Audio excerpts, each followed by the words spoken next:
Hey, so what's your name?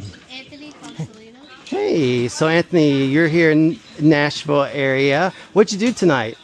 Uh, I did like some working with games and like pitting like the ropes, Uh-huh. building ropes and cutting the wires and all this stuff. Yeah, yeah, nice. Yeah, there's lots of parts to it, isn't it?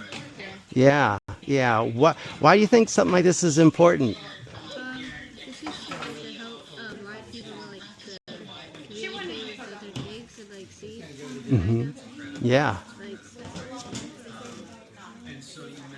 exactly, right? To be able to do everyday things, right? Awesome, awesome. Well, thank you so much for helping today. Appreciate you.